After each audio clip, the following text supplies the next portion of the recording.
Welcome, everyone. My name is Victor Gimenez. I'm the Executive Director of the OUTshine LGBTQ Film Festival. Welcome to our live new OUTtalk show on our new YouTube channel. We welcome our Facebook followers as well as YouTube followers. If you don't subscribe to us, please subscribe, like the video, and click to get notifications.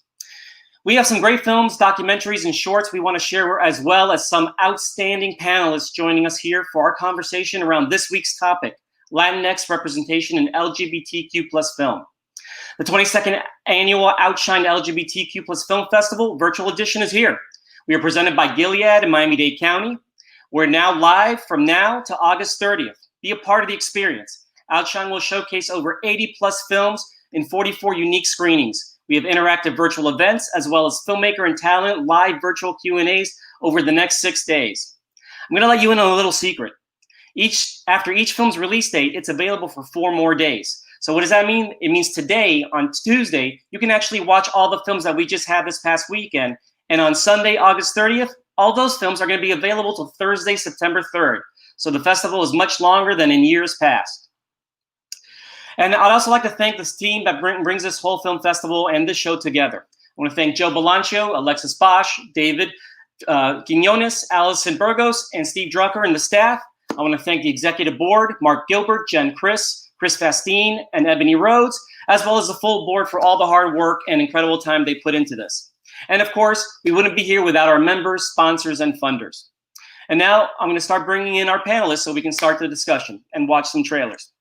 First, if there's one thing in this world to bring people together, it's the power of music. She's not only one of the top in-demand DJs, she's also has gone back to her singing roots, releasing her first single, Rescue Me, in a collaboration with Brazilian DJ Tommy Love, with her forthcoming EP, which is climbing the dance charts and currently trending in the top most streamed dance songs in Spotify. The Cuban-American Miami-born Pied Piper of the Decks has been whistling her own unique tune and now is one of the most in-demand DJs in the country. Her resume reads like a circuit party passport that keeps growing every year, including headlining for Live Nation events, and has had the honor of performing at the world's most famous arena, Madison Square Garden. She was also named by Bump and Logo TV as the hottest DJ in Miami. And 3 years ago, she founded Hialeah Pride along with co-founder Karen Larrera.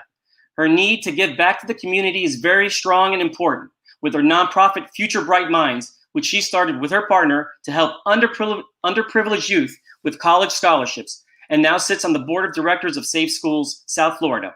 Please let us welcome DJ Citizen Jane. Hi, how are you, Victor? Doing well, doing well. Tell us a little bit more about yourself. Well, a little more about myself is I'm trying to stay alive during this pandemic. Everything's been shut down for events and for DJs and for everyone in the entertainment industry. As you can see, we're all trying to go into the virtual world. But I just recently did a whole event with Hulu, which was Hulu decided to do a Pride, which was amazing. For thousands of people got to view it, and we're getting the LGBT out there, which is very important for me. So that's one of the main things, and staying busy with my EP that's coming out very soon. Excellent, excellent. And like all of us, we're just adapting to these very surreal times. Next up, he is a community activist, historian, preservationist, and freelance writer. And he's a founding member of and currently serves as president and CEO of Unity Coalition, Coalicion Unida, offering leadership, protection, and promotion of Latinx, Hispanic, LGBTQ rights, lesbian, gay, bisexual, transgender questioning. The only organization of its kind in South Florida since 2002. He's also the publisher, editor-in-chief of Ambiente magazine, the first and only LGBT publication offered in English, Spanish, and Portuguese, produced bi-monthly, offered free of charge, and distributed digitally around the globe to thousands of our readers each issue. He brings over 20 years of corporate and not-for-profit leadership experience in the community, and previously was corporate creative director for the Burdines Department Stores, was executive director of Miami Design Preservation League and the Art Deco Weekend Festival, Miami Beach. Please welcome Herb Sosa. Thank you very much, Victor. Hey, Citizen Jane. Hi, Herb. Thank you. That was like a eulogy you were reading there. But thank you. I'm honored to be on your show. No, we love having you here. Next, she's a communicator and social entrepreneur. She's the founder and executive director of Project Pulso, a digital media startup that reaches more than 1 million Latinos in the U.S. via Facebook Messenger, with the mission of increasing this community's political power. She serves on the board of the Office of New Americans of Miami-Dade County and is a global shaper and an initiative of the World Economic Forum. Please welcome Liz Rebecca Alarcón. Hi, everyone. It's so exciting to be here. Welcome. Thank you for being here. Next, we have the director-screenwriter. This director-screenwriter earned in 2014 his Master's in Fine Arts degree at New York University's Graduate Film Program, which he attended with scholarships from the Fulbright Program, Chile's Ministry of Education, and Tisch School of the Arts.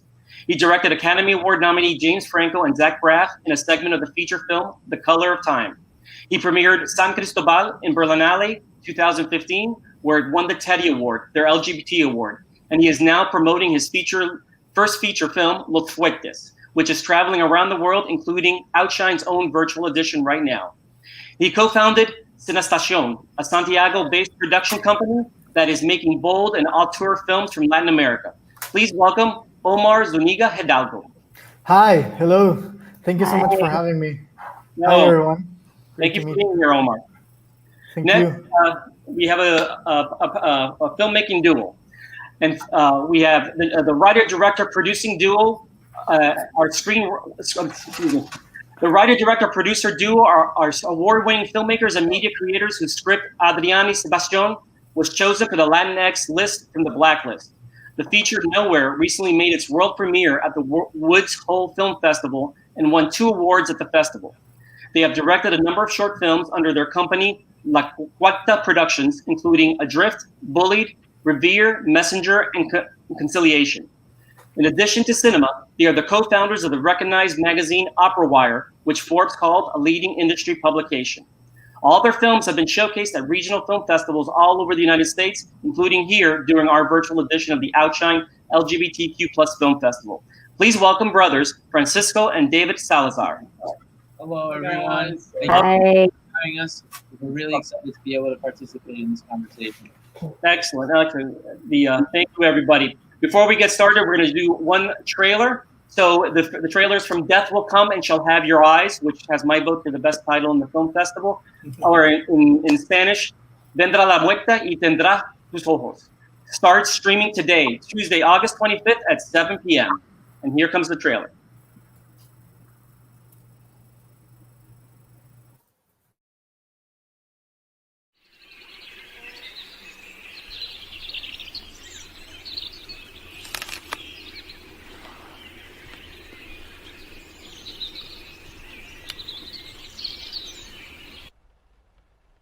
¡Aló! ¡Aló!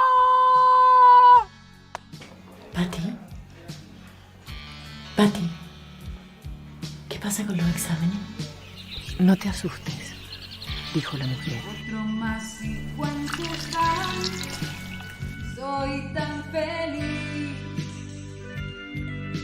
La dicha invade mi felicidad. Me estoy sintiendo bien de cuerpo y alma.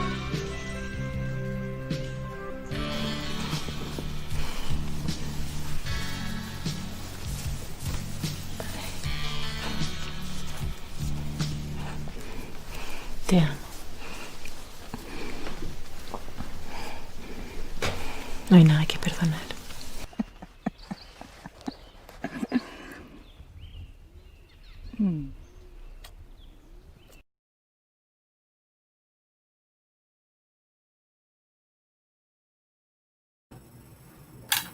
All right. The first question is directed towards Liz, Citizen Jane, and Francisco y David. But again, anyone can jump in. The question is, when did you first recognize yourself or see yourself in film or TV, and what did that moment mean to you? We'll start with you, Liz. Wow, what a big question. I'm also just moved by this trailer. I can't wait to watch this.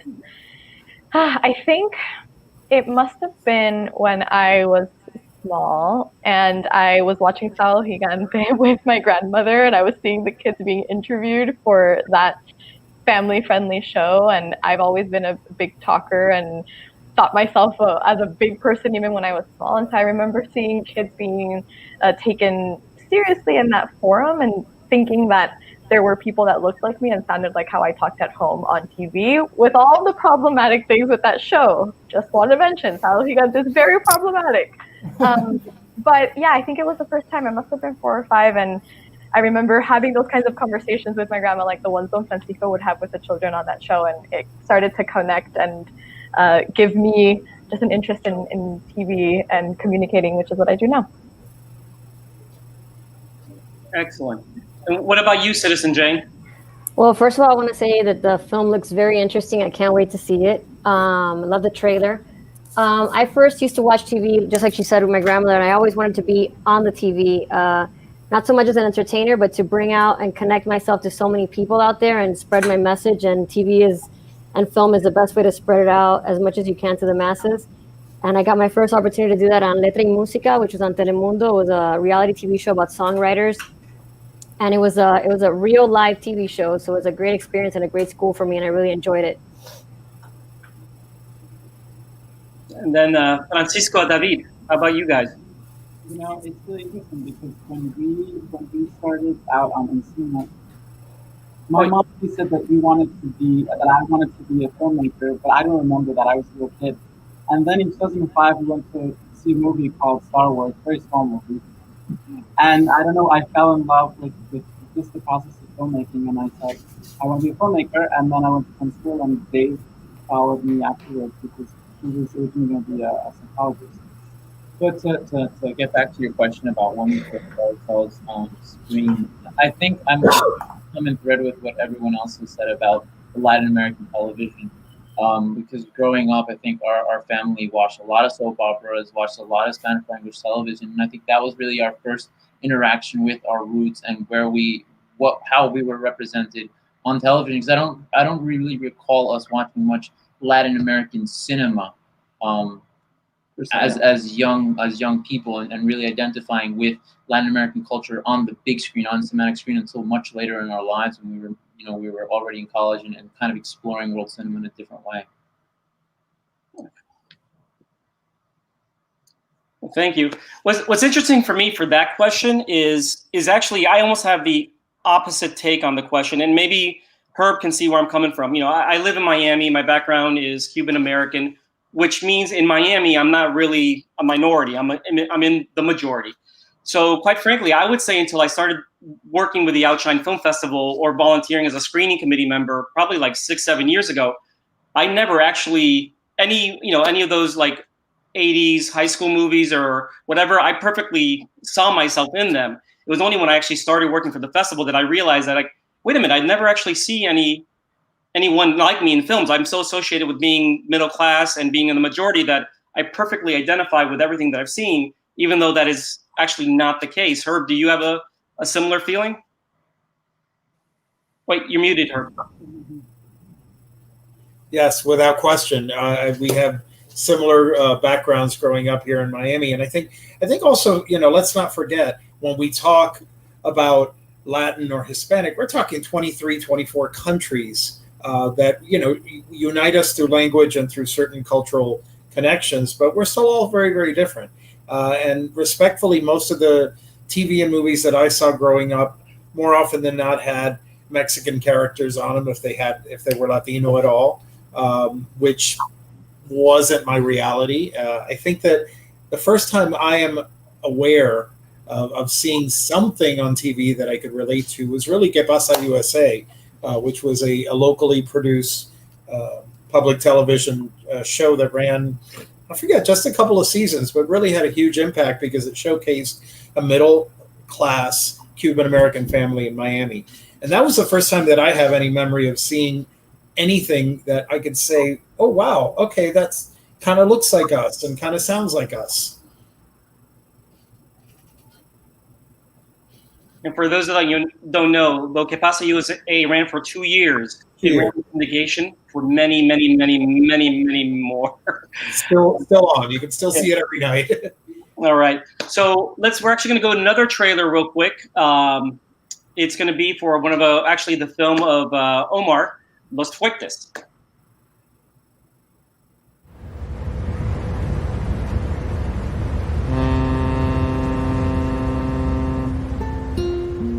¿Cómo estuvo el viaje? Bien. ¿Para cuándo tienes pasaje? El 23.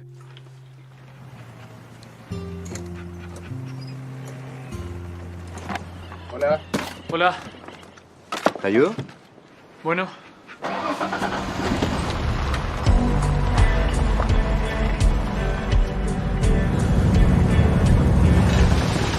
¿Estuviste en el mar? Sí, un par de días. Yo no venía para acá hace un par de años. Gracias.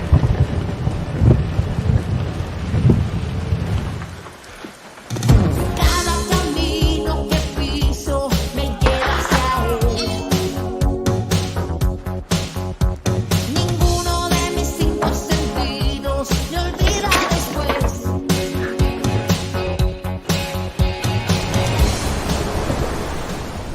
¿A Canadá? Por una beca que me salió. Quédate acá mejor.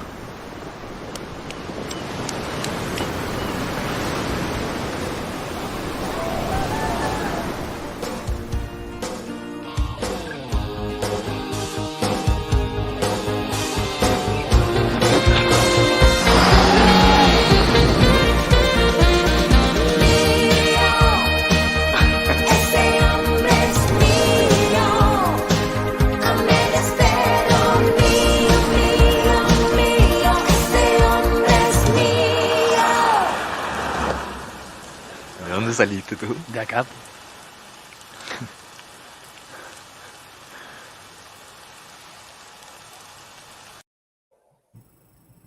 Yay, Omar. Yay. Great. Omar. Hi.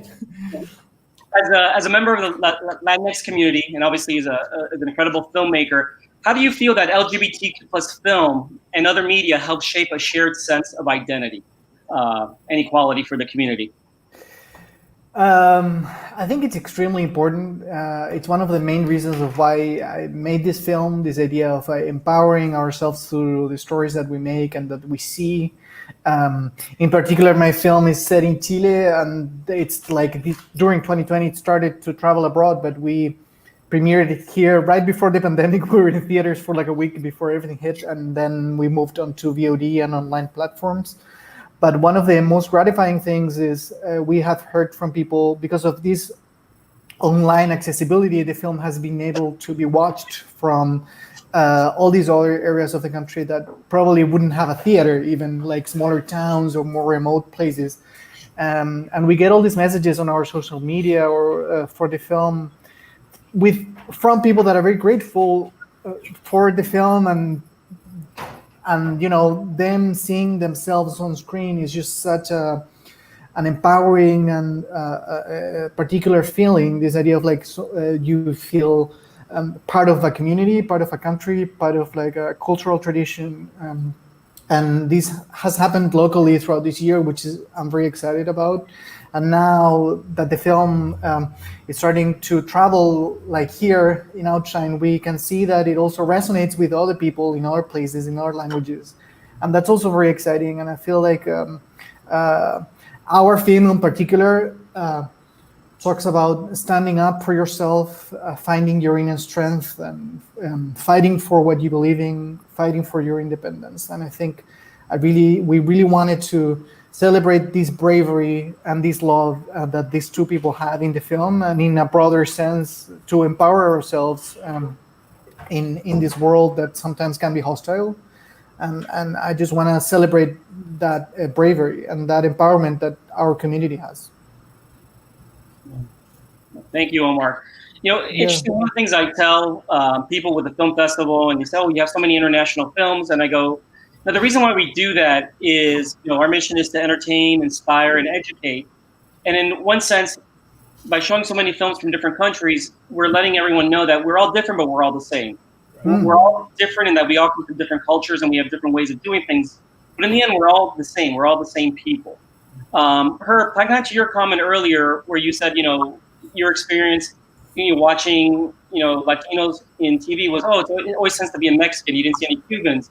You know, what's your feeling with all this additional, you know, international, in this case, LGBT films coming from Latin America and Spanish-speaking countries, and how you feel that it represents how you feel as a person here in Miami, do you see your story in those stories?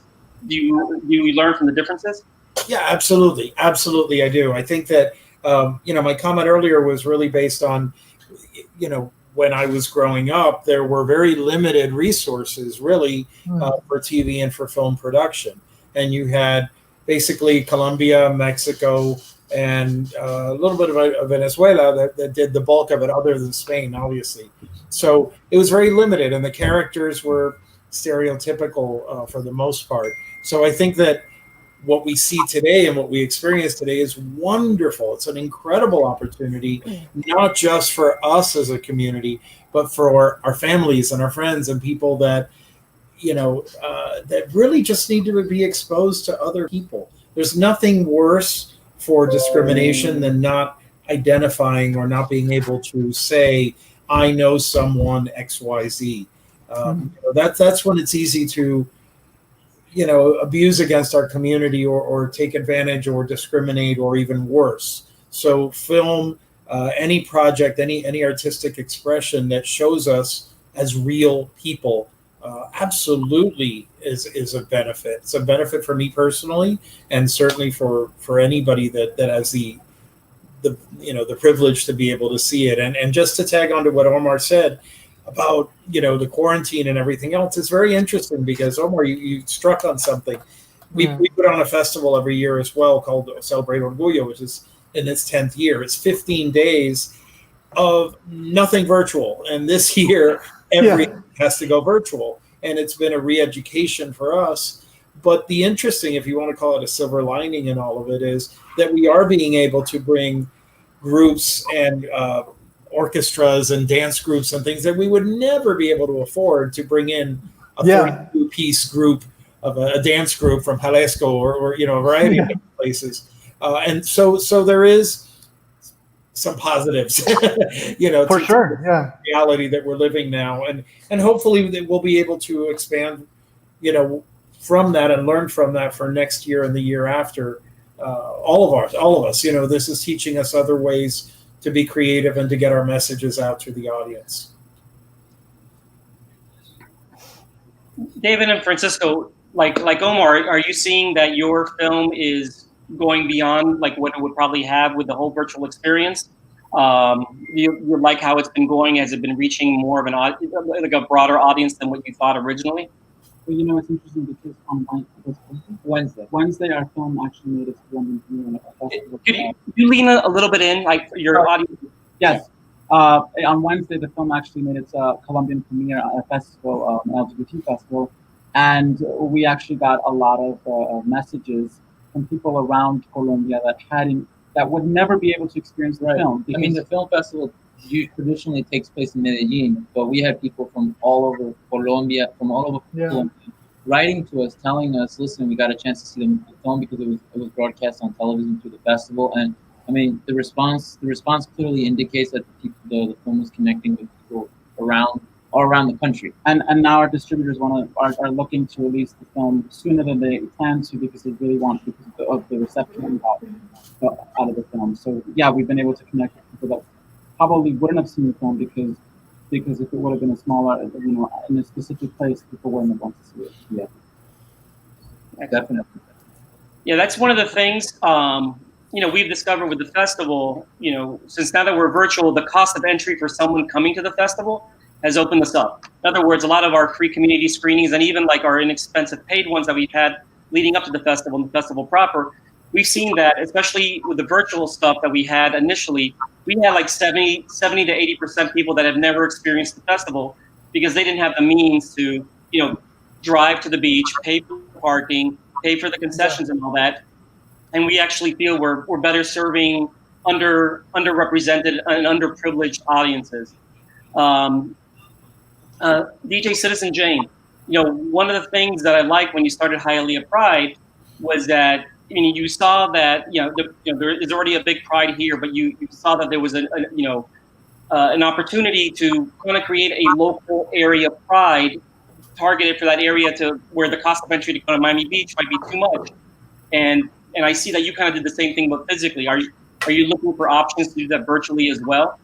Yes, I actually started Hialeah Pride because I am from Hialeah. I grew up there all my life, and when I first came out of the closet, there was nothing for us to do there. I mean, you got the looks, you got it's the fourth most conservative city in the U.S., with the other three being in Texas. So I felt like, there was nothing for them. So I always wanted to go back and do something for my community there, and I was finally able to do that. And yes, it's a free of charge Pride. It's more like, I want them to have their own space, not just have to go and travel everywhere to feel like they can be themselves. I want them to feel themselves in their own city, and for the city to start, starting to open the minds of that city. And yes, and we're actually working on something. We had been wanting to see if it would come out, since our Pride is usually in October, and we were even planning on moving it to November this year to see if the COVID thing would calm down, but we're still in the works of trying to figure something out, of doing something virtually as well for the community. Liz, probably more than anyone else in this panel, you, for what you do, was probably the most prepared to go virtual and already have your audience of reaching people. How has it been for you during this time? I guess you were probably most prepared, expanding your audience and also, motivating them to get involved and act for change. How's everything been with you in terms of your outreach and getting people involved? Yeah, definitely. We worked remotely before the pandemic, so we were particularly well suited. Now we're working twice as long, but we're here for it because it's a big year. And I think what Herb was talking about, which is being able to connect in ways that we hadn't thought about before, even though we were virtual, it's also creating community in ways that we hadn't thought about before. And so one example that I want to share with you all is connected even to the name of this talk that we're having today. So we're talking about Latinx representation in film. And unfortunately, only 3% of Latinos across the US identify with the term. Now, that doesn't mean that we want to abandon the awareness around the LGBTQ plus community. And so at Pulso, we've had more time in this digital space to think about how can we bring awareness to characters and people and identities and situations that people aren't hearing about, since we're all spending much more time online. And I want to share with you all this story, which we posted. It's around characters that are pioneering for change. And we got a lot more comments than we usually get because people are spending much more time online. And they're sharing with us stories of TV and film characters that people know and love that they want us to be featuring. And so we're seeing a spike in people commenting and in, like you all mentioned, the interest of uncovering stories that people weren't hearing about before because people are just more connected. And so for the Pulso team, it's really been a big responsibility and a privilege to share stories like the ones that you all are sharing here in the films and the trailers that we're seeing, which we totally want to help uplift, but also for us to get in research mode and fall back in love with our community to respond to the extra comment and time that people are spending on all of our platforms. Excellent. So let's, we're actually going to show our next trailer. It's actually for David and Francisco's film. So it is Nowhere.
Nowhere starts streaming Saturday, August 29th at 7 p.m. during the festival.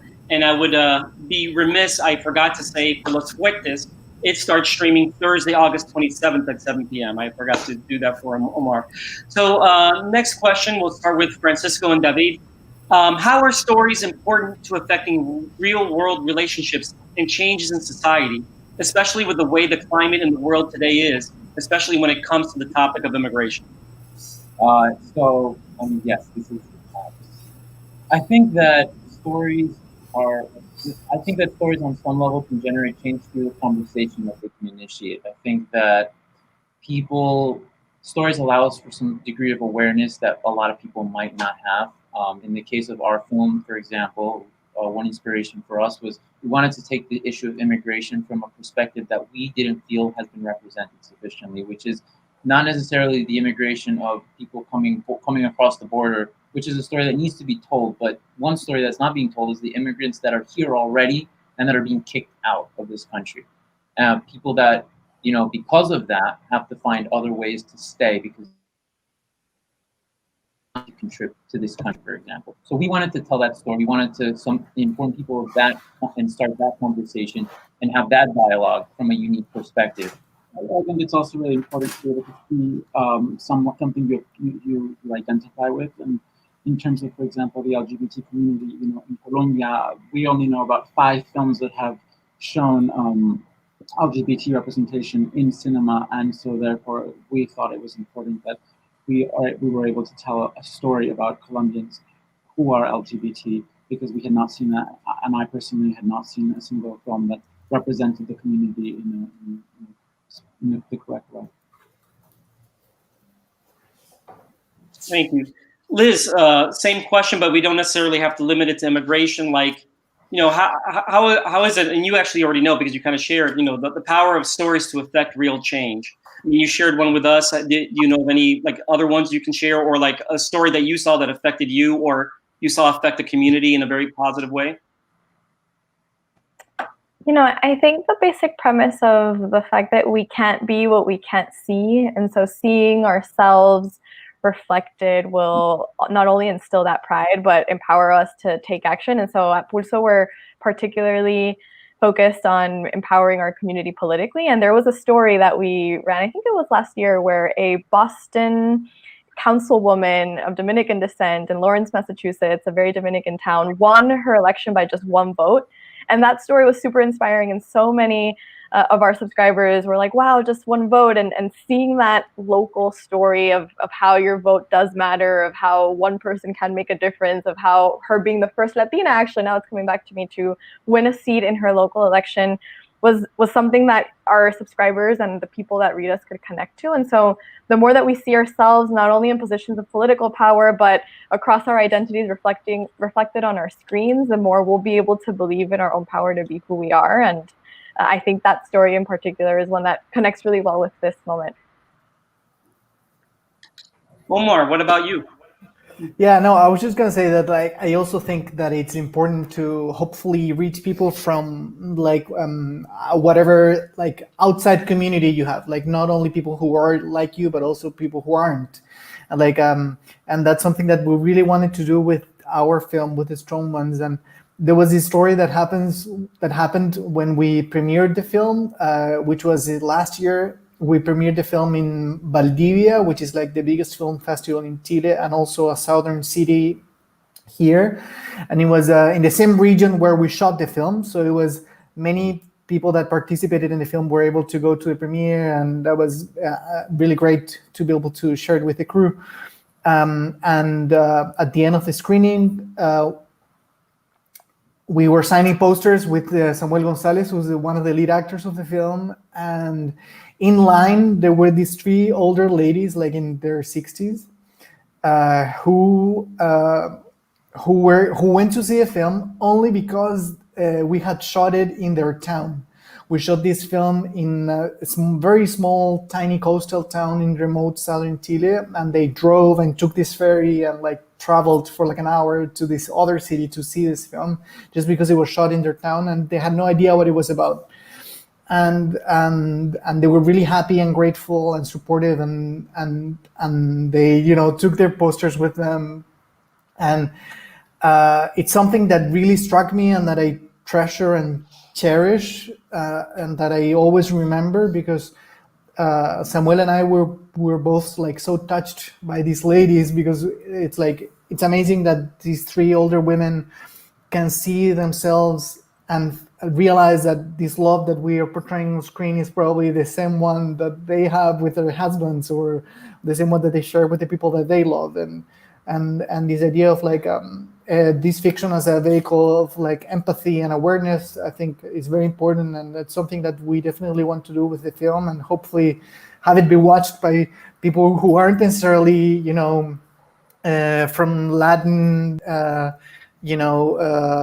background or LGBT. They're also like, you know, people who I would love for them to watch it and for them to feel that we're all the same and we're all equal in many ways.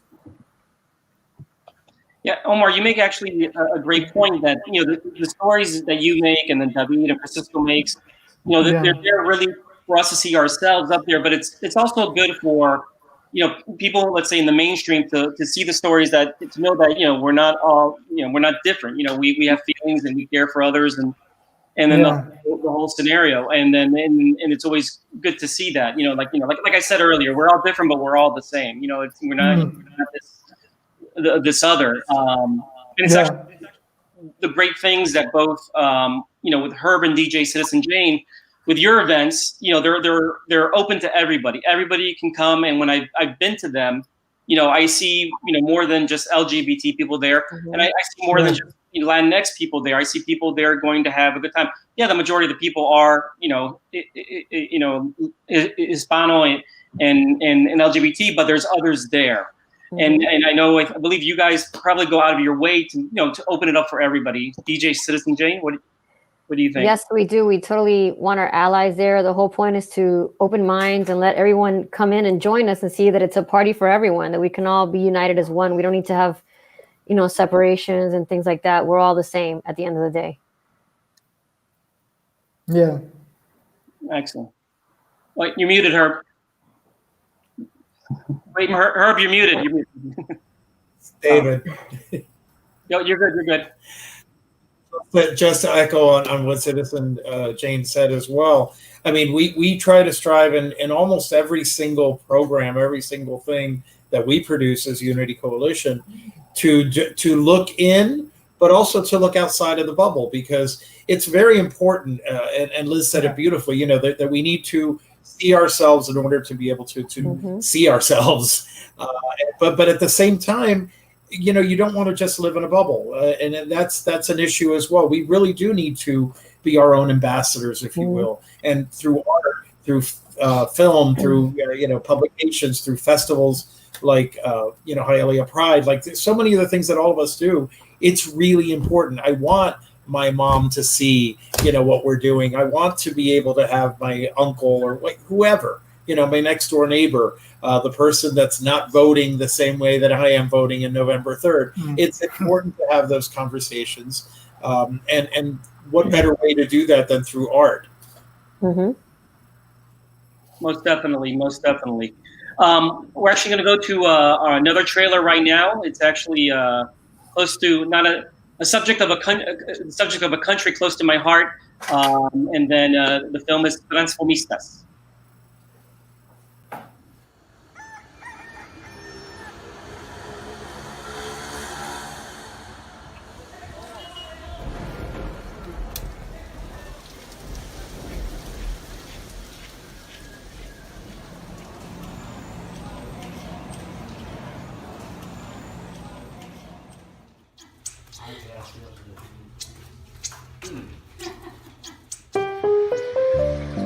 Dios mío, cada que ese color, mi madre.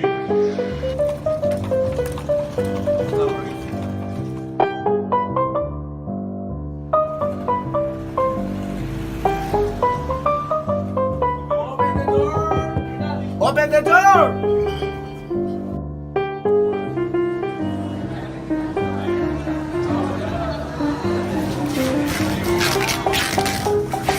Cosas de Cuba.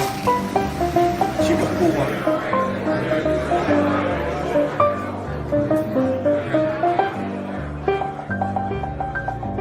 Santa Clara, Omega.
Wow.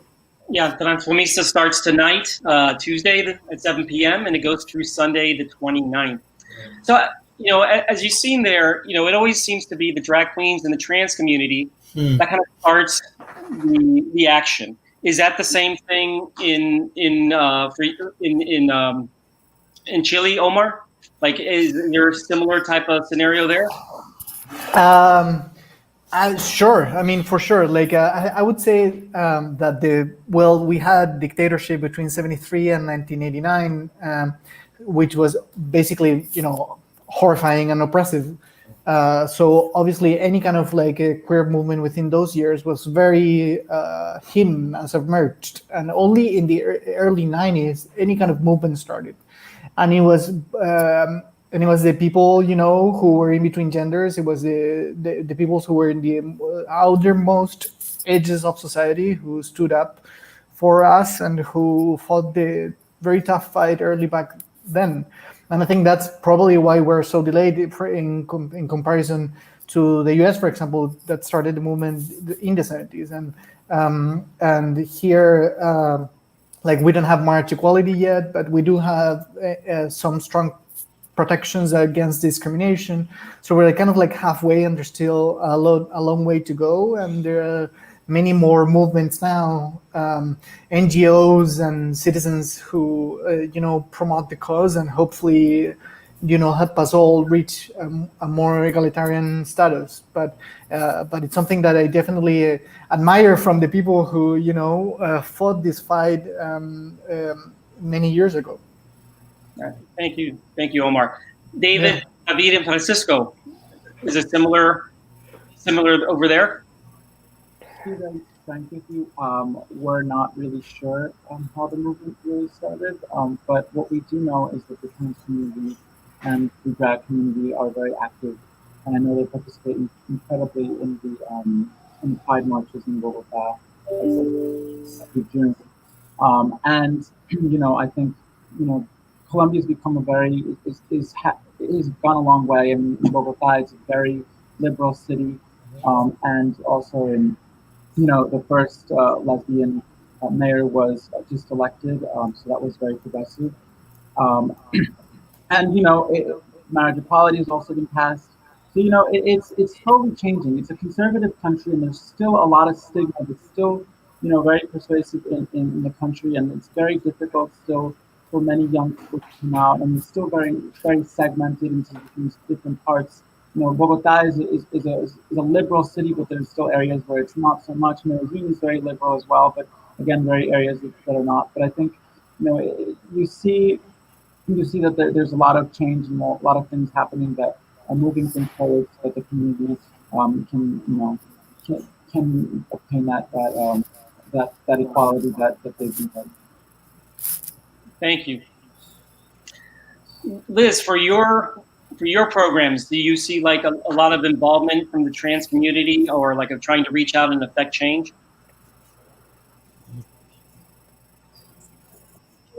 Of course, highlighted Silvia Rivera during Pride Month, which is just such an important figure in our community. And I think that we have more work to do to, like Omar was saying, make space for those in the, I guess, less mainstream communities that we are usually highlighting. And so I would say in terms of the content that we're sending, I think we could definitely do more to not only share the typical most celebrated trans Latinos and Latinas and Latinx folks and all of those people that we celebrate that we already know of, like Silvia Rivera, but talking more about those underground movements is something that, as I hear you all talk about, it's like, yeah, I wonder what's in the underbelly of cities across the country where people are organizing and creating art in ways that are breaking the binary that we haven't discovered yet. And so I gave that as a challenge to ourselves to find more of those types of stories to tell.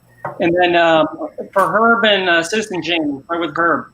In your opinion, how has South Florida's Latinx community transformed over the years and grown in your opinion? And what advice do you have for the upcoming next generation that follows behind us? Jane? I think it's grown a lot, even though it still needs a lot of, we still need a lot of work to do, but it has grown, especially the trans community. We are moving forward, making strides. With Hialeah Pride, I met up with a group of the transgender community, and I wanted to hear feedback from them of what they need, what they want in festivals, how they want to be exposed and noticed in festivals more. And we highly included them in Hialeah Pride on the main stage and performances, and we want to make them visible. I mean, the transgender community needs more visibility in the community, within the community, and more acceptance. Yeah, I couldn't agree more with Citizen Jane. I mean, the trans community is at the core of what Unity Coalition does. We have programming throughout the year. We do trans art every January. We have a year-round gallery called the Art Lab that is dedicated specifically to gender nonconforming artists. We do a variety of things throughout the year. And if there's one thing I've learned from that is, much like the LGBTQ community, you can't, put everybody in one box, and one size does not fit all. And South Florida, I think, even magnifies it even more. When you look at that film from Cuba, it's very much about who's with the government, who's not with the government. When you come here to the United States, a lot of times it also has to do with culture. A lot of it has to do with generational, with the attitudes towards the trans community. Even within the trans community, there's debate about, what labels to use, what names to use. So, like anything else, I think it's responsible for all of us to listen, to give the space. If you have a platform, to give that space, whether it's Liz's vehicle or Citizen Jane's or movies or ours. But, not be quick to say, well, this is what you should do, or this is how you should represent yourself. Give them the space. But also, again, just understand that a lot of things come in a lot of different colors and shapes and sizes. So, just to tell one story of the trans community, again, I'll go back to that movie of Cuba. For that one story, there's 1,000 other stories, even within Cuba as well, that may not necessarily have the same perspective. So, we just need to listen. We need to give as much of a platform or a stage as we can. Thank you, Herb. We're actually approaching almost 52 minutes here in the live broadcast. It's a YouTube channel, so you always have to promote and subscribe. So what we're doing today is we're doing a promo. If you want a chance to win free tickets to all of today's 4 feature films and docs, Death Will Come and Shall Have Your Eyes, Transformistas, Los Fuertes, and Nowhere, or receive an Outpass, good for 6 free films during the virtual festival, all you have to do is 2 simple steps. Subscribe to our channel, and then sign up on your YouTube email list, on our YouTube email list by midnight tonight. That's located in our About section of our YouTube page. It's that easy. If you enjoyed watching our show at home today and learning more about Latinx representation in LGBTQ+ film and in the community as a whole, and want to support our cause, be a part of the experience. Do this year's virtual film festival. And what better way than with supporting this year's 22nd annual OUTshine LGBTQ+ Film Festival virtual edition in the safety and comfort of your own home. Make a donation, buy a ticket for a friend, or purchase one of our new virtual film passes today. I want to thank all our panelists right now. DJ Citizen Jane, founder of Hialeah Pride, famous DJ, and that actually DJ'd some of our festival events. Herb Sosa, president, CEO of Unity Coalition, Coalicion Unida, and founder of Celebrate Orgullo. Liz Rebecca Alarcón, founder and executive director of Project Pulso. Omar Zuniga Hidalgo, director, screenwriter for Los Fuertes. And Francisco and David Salazar, brothers, writer-directors of Nowhere. And then make sure you tune in to our upcoming virtual spotlight events. Wednesday, August 26th, we have our centerpiece film and virtual soiree featuring the Italian dramedy film, The Goddess of Fortune, as well as live music, singing, and entertainment.